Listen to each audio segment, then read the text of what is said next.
Question, do you believe in psychedelic? And and especially now in the new modern society and modern is like mental health, they use a psychedelic for anxiety, for depression, especially like it's helping you go through journeys with mushrooms and different style of psychedelic. What do you think about that? As a psychiatrist who have been having more than 40 years of experience, psychedelics has been always around. It was used on the street. It still is using on the street. Now the science has got the guts and ability to come and find out what do they do to the brain. Now they're studying the psychedelic effect in the brain. Yes. There are some effect of the psychedelics in the brain that is antidepressant. We have known this to be true for many years, but it's at the same time is very addictive. Is it? Do we want to get addicted to be able to get rid of our anxiety and depression? Of course not. But the ones that are selling those psychedelics as a remedy are not telling you that these are addictive medicine. They don't tell Which you. But psychedelic? Psychedelics, the one that is really very common nowadays are the medication that is available as a spray. Ketamine. Ketamine spray for being through the nose, and ketamine injection. Ketamine is an anesthetic medication. Yes. Which is used by the specialists, which are using it in the operating room. Has been known for years. Yes. But at the same time, it has a very short effect for depression because it increases the neurotransmitters to get rid of the depression temporarily. Joyful, happiness, a temporary feeling of being on the top of the world. That is being used for specific people on a specific time and has been approved by FDA, not the injectable one, the spray one in the nose.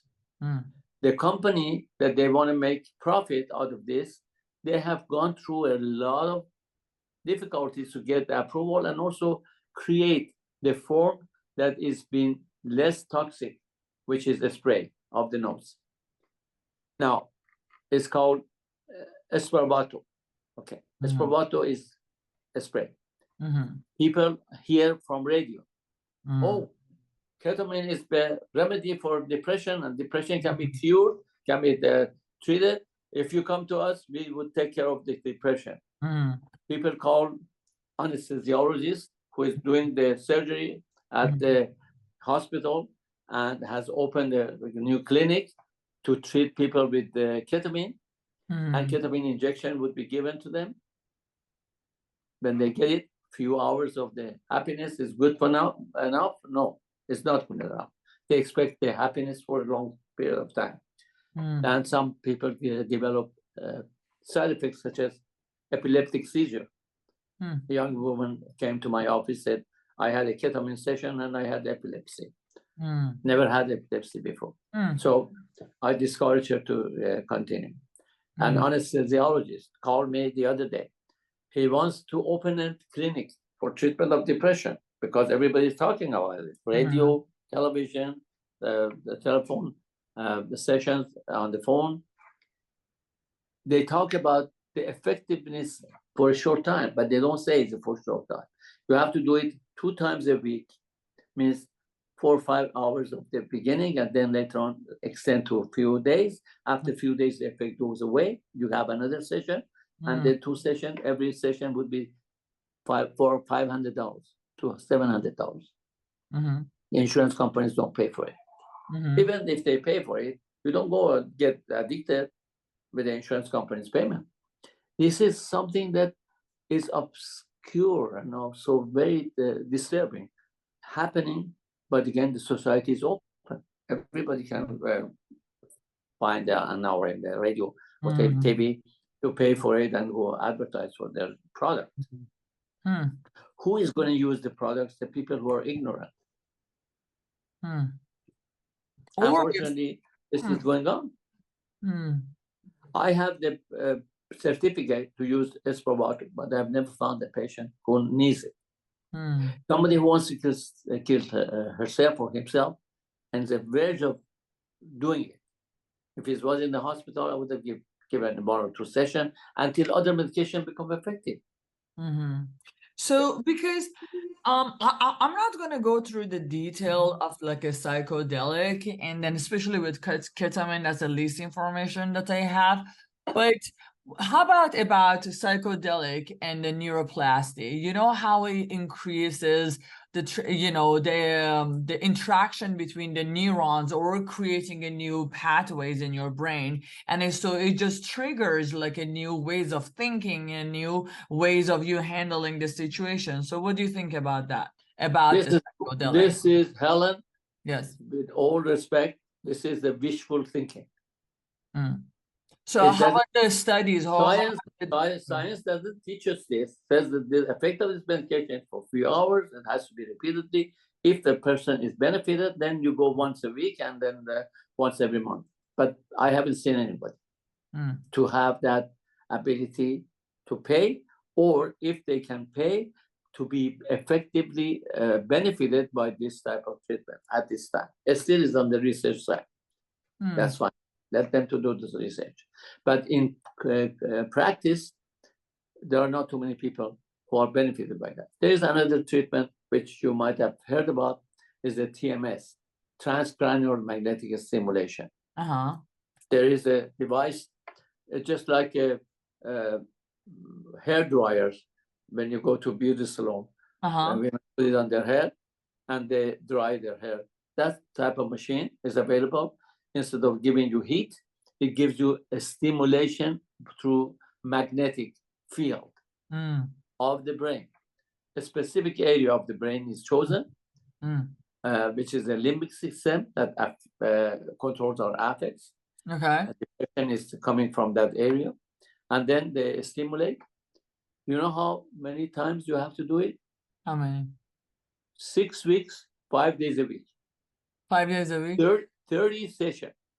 I know lots of people from soldiers that governments put them through these programs, and they have very high turnaround of like saying it was really effective on them. Yeah, they have a study that is good for PTSD as well. The soldiers who have been coming from a war zone and have been really traumatized to a great extent as a result of the environment of their work.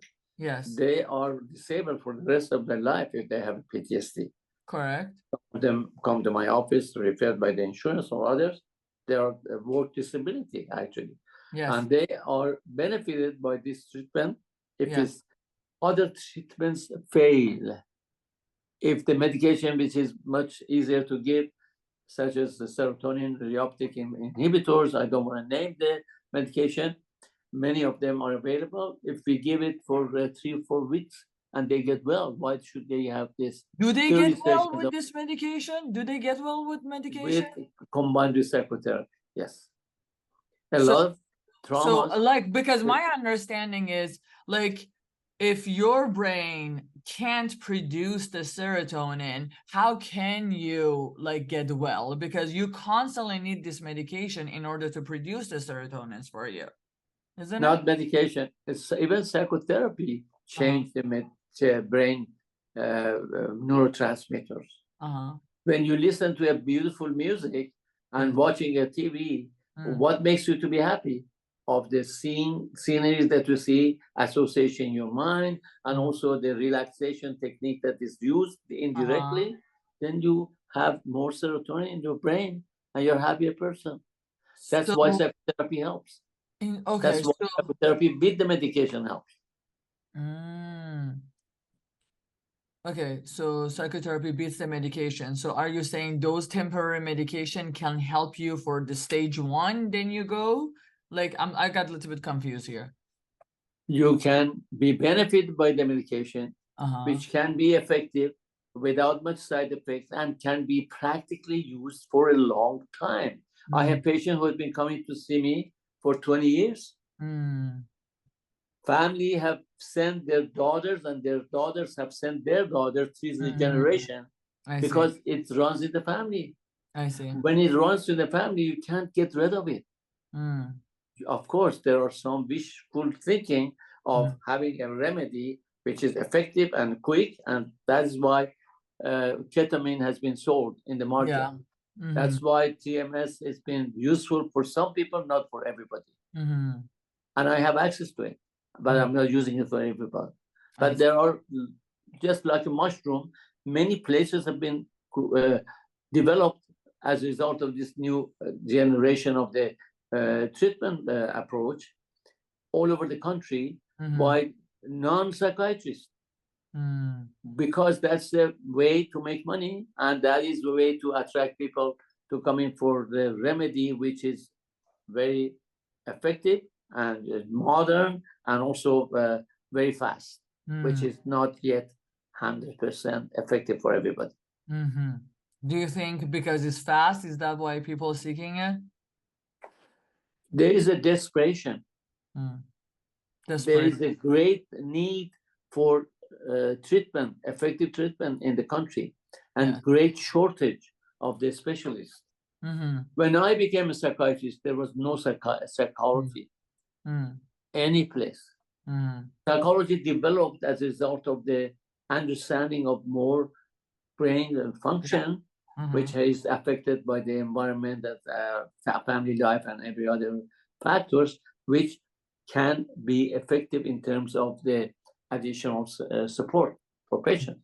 That's why psychiatrists started to work with psychologists. I want to ask you. Psychologists become independent. Now, many psychologists don't believe in medication. I'm sorry, I'm interrupting you. But again, because they have either lack of knowledge or some self-interest. Okay. Do you think, based on your experience, although we are more advanced in science, why do we see more people with psych issues? Why we have more kids at school with ADHD? Why we have kids at school with anxiety? Why we have like so many, like instead of for us knowing about life and being more advanced to what to do with our mental health, why we see this even from the early age? Like I feel like 50% of the kids here at school, they take medication for ADHD and this and that. Again, with the advancement of knowledge, the need for using this information and knowledge and treatment or remedies become much more in the society. When you don't have any something that you add to your perhaps to your ingredients when you make a food, then you don't miss it. Once you add something which makes it much more pleasant and perhaps tasteful, everybody asks you, what have you used for your making this perhaps the dish? And you tell them, and they would use it, and they like it, and they continue. The same thing with the medicine. Medicine is improving also, continuously. There are some medication that come into the market which was not available previously, and I, as a physician, try to see how effective it is, and they continue, and the others too, and we become really much more modern and perhaps advanced in our treatments. Some of these treatments are experimental. Some of them are not as good as they claim that they are. Later on, we learn, as we know, some medication are taken off from the market because there are some side effects that they didn't know prior to introducing the medication.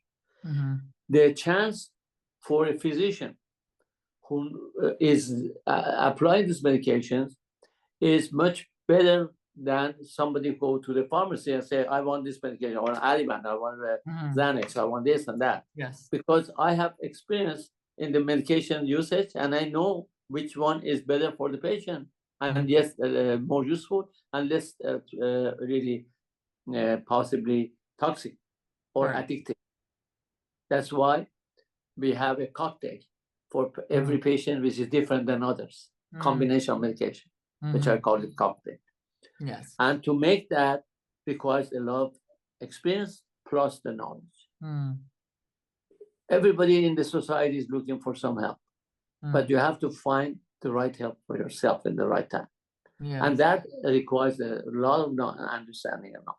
And I'm hoping that this type of educational programs become helpful for people. I am hoping for that as well. Doctor, so can you give me a tip of, like, what if people want to seek out, and like they don't know if there's anything wrong with them or not, they just know they might be unhappy. Give them a tip how to, overcome, like, let's say we talked about the OCD. How can they overcome, like, a certain type of behavior that they're suffering with? I think that consulting with someone who has experience in the field would help you to realize that there are some factors in your life that have been affecting your mood. If it's biological plus really societal or emotional or related to your lifestyle, then you might find yourself to help yourself first. Studying, it's helpful. Looking at your really life experiences and finding out what is making you unhappy. The experience with the unhappiness is something that happens to everybody. We all get unhappy at times, but finding the source of unhappiness is very important. I have different way of dealing with unhappiness than you do. So true. My knowledge about unhappiness is the introverted anger, frustration that you have in life. When you come across something that you don't like, and you're very much convinced that this person is trying to take advantage of you, that makes you angry. Why that person is not considering my life is important. He wants to take advantage of me because of his own needs. In every situation, you can really explain it this way. It is the person's needs over my needs. It's not equal. If that person is trying to convince you to do what he or she wants you to do, is putting really priority to their need rather than caring about you. Whatever happened to you, that's not their issue or their concern. That is personality of the person that you're dealing with. That person, you look at their lifestyle, you see in every situation is doing the same thing. It's called narcissism. That person is around you. Everybody has many narcissistic people around them. Correct. They either are attracted to that person or try to stay away from it. Now, that means that you don't want to isolate the person. You can tell the person, look, you need help. You better go to a psychiatrist or psychologist who knows about narcissism to help you. It's very difficult treatment for the people who are born and raised as narcissists. I know a woman who has had a daughter, narcissist, who was very unhappy in some situation and tried to kill herself. And as a result, become paralyzed, jump from a really high building. And then now it's in the bed. Still narcissism is continuing because she needs the whole world to come around her to help her to get back to life. Again, we have relationship issues that many young people are dealing with when they become unhappy or angry, frustrated. lose their sleep, lose their stability, and then affecting their career and everything else. You have to deal with them separately. A successful woman who is a career woman can be married successfully too, can have children as successfully as well. You don't give up something for something else. You have a balanced life. You got to have a balanced life all together to make you happy and stable. When I had a chance to accept the position in Niagara Falls, I told you at the beginning, I had a choice. We said I was in a divided road. I had to make a choice whether I go right or left. There wasn't any straight line in front of me. Either give up the family and stick to the profession, which was very lucrative, very high, or go with the family and keep my profession as well, which I did. The result is I have 4 children, 4 grandchildren, 2 children with 2 spouses. 8 of them are very happy and successful. Very nice. Each one of them at different stage of life. Wow. Congratulations. So how do you get success? Success by consistency, with a goal directedness, and also persuasion of your goal. Don't get distracted. Again, we have choices in life to make. We don't blame other people for what we do. We have to recognize the forces around us. The best one to choose, the friends. The best one you choose, your ideas about life. Recognize your abilities. If you are good in math, go become an engineer. If you are in science, become a physician or become other specialists in the field.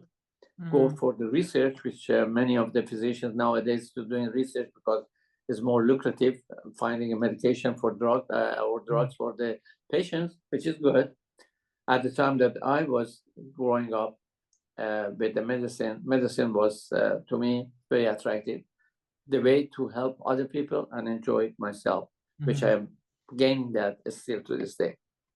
They asked me, why don't you retire?